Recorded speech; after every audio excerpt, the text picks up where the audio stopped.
Fellow Earthlings, this is Earthling 6455463728, and I listened to Joe Rogan's guest, Bret Weinstein, and what I can say is that there is a part of this podcast that really is amazing. It caused me to go and look at his brother's podcast, which was Eric Weinstein. I think it's podcast 19. And I had known that Eric Weinstein had been betrayed by the people at his university, and he almost did not get his doctorate in mathematics, I believe, because someone stole his idea. They basically said that your thesis is crap, and then they went behind his back and they had their own meeting, a meeting that when somebody invited him to it, the secret meeting, he thought they were joking, and he ended up being present at a meeting where they were presenting his ideas that they had discredited as their own. And apparently something similar happened to his brother. It wasn't the people at his own university, his brother's university, that betrayed him and took his ideas and ran with them on their own, and then tried to discourage anybody from paying attention to them. But it was someone that later won a Nobel Prize and presented his ideas at their Nobel Prize acceptance speech. And as he said, he was both excited and enraged to see his ideas up on screen at a Nobel Prize acceptance presentation, but of course not to be credited with the hypothesis and the information that was up there. No credit whatsoever. It was an amazing story that I've heard Eric Weinstein talk about. Obviously, he didn't know as much about the story as Bret did, since it was actually Bret's life. Funny, but if you listen to Eric Weinstein, he lived it. He knows everything about it. But unfortunately, he's not that much into biology, like he says. He knows a lot of the big terms, but even somebody like me can kind of realize, wait a minute, you're saying that wrong. Even though he knows the difference between meiosis and mitosis, which I mix up myself, even though I did take some, I don't know that he's saying he didn't take biology. But anyway, when he was talking about this stuff, that Carol, who had won this Nobel Prize, she basically denied ever having gotten any of this information from his brother. I was like, why is he stressing this? I mean, okay, somebody got betrayed and somebody took their stuff. Why is this a big deal? I didn't realize that this person was his brother. I guess it's one of these Joe Rogan clips that I had listened to, or maybe it was a whole podcast, but he's been on there several times. So they would have talked about this topic with, some a priori information that I wouldn't have been privy to, perhaps. And maybe other people who would have heard them talk would have been privy to it, and they would have understood what they were talking about. But for me, and the amazing thing about this whole fiasco that happened to Bret Weinstein is that it has an impact on the entire pharmaceutical industry. The entire industry. Basically, it has to do with the mice that are being bred to run tests on.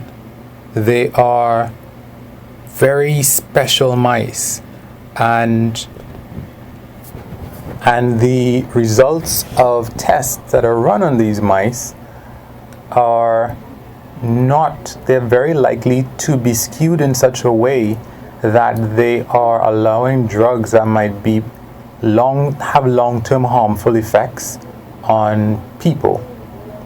So yeah, this is just an amazing story to listen to. Prior to going to I think it's the Portal podcast on Eric Weinstein's channel, I was wondering if, I heard Bret explain it in a very condensed version on Joe Rogan. And at the time, an instant when he said it, I understood it. As time passed and I didn't have the complete grasp of how the blocks fit together, I started wondering, is this really that serious? Is it really that big a deal? And I had to go to the podcast, his brother's podcast, and mention it. Anyway, here are a couple of facts. So Joe was asking him, how come nobody knows about this thing?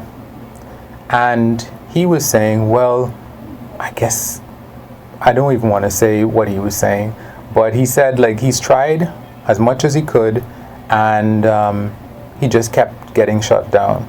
And this is something that is really funny. His brother, when he came on, he said he wanted to correct something at the end of the show that I thought was kind of hilarious. It's kind of hilarious because he said that his brother, Joe, had asked Eric Weinstein, hey, why is your brother not continuing to sound the alarm on this thing that affects the entire pharmaceutical industry? And Eric Weinstein would have been like, hey, maybe he's scared or something. And Bret said, that's what my brother said. And I wanted to make it clear, that has nothing to do with it. It has nothing to do with fear. I think that Eric has forgotten what happened. And what Eric forgot about what happened was that his brother is saying that after 10 years of trying to get this out there, he had a presentation and his brother was there with somebody else. And his brother said, listen, this thing is eating you up, And he thought at the time, hey, he was a little bit upset about it. But then it actually went through his head and he was like, okay, yeah, maybe I am. And he let it go. So, after however many years ago that happened, his brother started bringing it back up again. And then, what could you say, he ambushed him on his podcast. Eric Weinstein brought his brother Bret Weinstein on and ambushed him about this topic, about his story. And he had him tell the whole story, episode 19, and then he mentioned it, Eric Weinstein mentioned it several times on Joe Rogan, and now Bret came back on and mentioned it. And I thought it was hilarious, because the reason why he stopped is because his brother told him that this thing was eating him up. And then when, Joe asks his brother why did he stop, he's like, maybe he's scared. And then he, exposes the whole story again. So it's like he told him to stop, and then he's goading him to start back up because he doesn't remember or realize that he made him stop. It is kind of hilarious. Aside from that, I think that this was a very good episode to display. I think it's the Kruger-Dunning effect, or the Dunning-Kruger effect. And the reason why I say that is because this whole story is amazing. Previously, I would have thought that Eric Weinstein, and there's a lot of these people who, when they're telling stories, there's so many people in their stories who are the greatest physicists, the greatest biologists, the greatest this, the greatest that, the greatest the other, and you're like, gosh, man, everybody is greatest. I mean, really. So, anyway, when everybody's the greatest, you really wonder, hey, you guys are kind of full of yourself or something, huh? I mean, is this really that serious? So, But no, it's really an important story. The thing about it is that while they were talking, Bret Weinstein and Joe, it came up that Bret Weinstein had seen some stuff about George Floyd, and while he was pretty sure, that's what he's saying, I feel that sometimes when people say some of these things, it's a cover. He's suggesting that he's read some stuff that implied that George Floyd could have just had a heart attack on his own. And while we think that we're watching a murder, he says, it would be good to leave it up to a jury, and we hope that nobody is going to sacrifice this man because George Floyd can't come back, and maybe he was following the police recommendations about what you should do, and da da da da. And I thought, whoa. And let me be real. I had similar thoughts for a short period of time, maybe half an hour, a couple of days ago, because I wanted to go and read the coroner's report.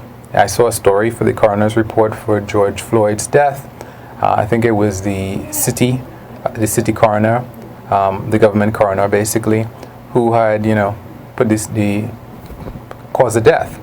And he was saying that, hey, George Floyd died as a result of cardiac arrest, da da da. And I was like, cardiac arrest? Oh my God, did this dude have a heart attack?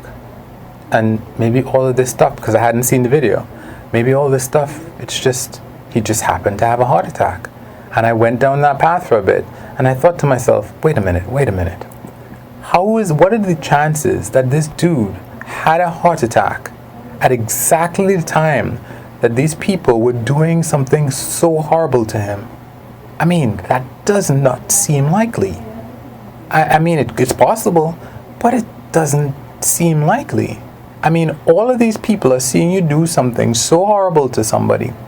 And maybe you just had a heart attack. But at the same time, this is the city's cause of death.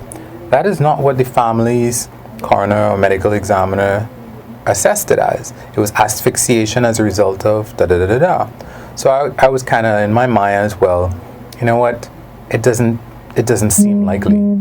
So anyway, in order to completely close that hole, I saw that this guy is a doctor, I believe, and he has a website, a YouTube channel called Chubby Emu.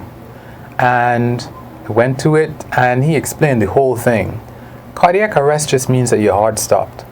It has nothing to do with a heart attack as a result of, something being blocked in your heart. One of those veins, widowmakers or whatever. Myocardial infarction, I hope I'm saying that right, is what we think of as a heart attack. You hand to your chest and you... Cardiac arrest is what happens when you die. Basically, you can't breathe and then your heart stops. So that's what it's about. His heart stopped because he couldn't breathe. And this guy, he went through, I think it's Bernard is his name. He went through like all the other, I would say, conspiracy theories that are probably out there that I didn't see myself. But saying stuff like maybe this guy OD'd, it was because of the fentanyl in his system. And he's like, people who OD, they're falling asleep on themselves.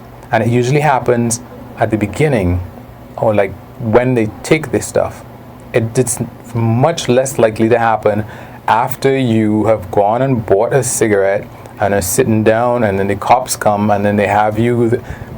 As long as you're speaking clearly and you're calling for your mother and you're asking to breathe, if somebody could get off you so you could breathe, that is not an OD. So this guy thoroughly went through everything and was like, no, it's not likely. But Joe Rogan doesn't know all this stuff, and Joe Rogan has seen the video. He asked, hey, Bret, have you seen the whole video? And he's like, that is not what you're talking about. That is not as a result of that what they did. And I thought, like, here it is, this guy, super intelligent guy, who has kind of fallen for this stuff. Now, I don't 100% believe everything that Joe was saying about the situation, because Joe is like, yeah, that's I could kill a person like that, da da da da da, if I did the same thing. I don't think it takes 8 minutes to kill somebody, really. Well, honestly, it probably didn't. He was probably dead before that. It just happened, and that's how long they took to get off of the guy's neck. But yeah, it shows the two things that seem contradictory, the Dunning-Kruger effect or the Kruger-Dunning effect, can live right next to each other. You are so perceptive, and I think it's a great time right now to say that this guy had the right arrangement of things in his head. I'm sure he's a smart, intelligent guy, but he just happened to have the right background of things in order to see what he did with respect to, all the stuff that was perpetrated against him. To say that he's, out there repeatedly finding amazing stuff, no, this was the pinnacle of his life. This is what he could have gotten a Nobel Prize for, maybe, if somebody had not messed with him. And at the same time, he's talking about this stuff about, maybe the George Floyd thing maybe wasn't a murder, and maybe he had a heart attack. And he's saying this stuff on a platform where millions of people can hear him. And it's like some fake news stuff. So that's a perfect display of that Dunning-Kruger thing at work. Also, I think he was thinking that, hey, I've talked about this stuff so many times with respect to the thing with the mice, and nothing happened. I even went on my brother's podcast, and nothing happened. I thought it was kind of funny that he was comparing his brother's podcast with the Joe Rogan podcast. I looked at the number of views on his brother's podcast. I think it was like 300 and something thousand views. It was definitely 300 and something thousand views. Right now, as of right now on Joe Rogan's channel, I think that podcast came out yesterday. It has about 2 million views. 1.9 million is what I saw. So there were about, 2.5, 5 times as many views as on his brother's podcast. 383,000 views is not nothing, I'm never going to get a podcast like that. At the same time, though, I think if anything has to happen, it probably would happen on Joe Rogan's podcast, as opposed to on his brother's podcast, or as opposed to the followers that he has, or even on his podcast. So if nothing really happens after Joe Rogan's podcast, then yeah, I guess he can properly say that there is some boogie system or boogeyman system out there, like his brother calls the disc, that is out to suppress that information, or lots of information. Anyway, guys, this is a long one. Wish me luck. So you can like or unlike, you can comment, subscribe, and or share. And of course, but not preferred, you can do nothing. Peace.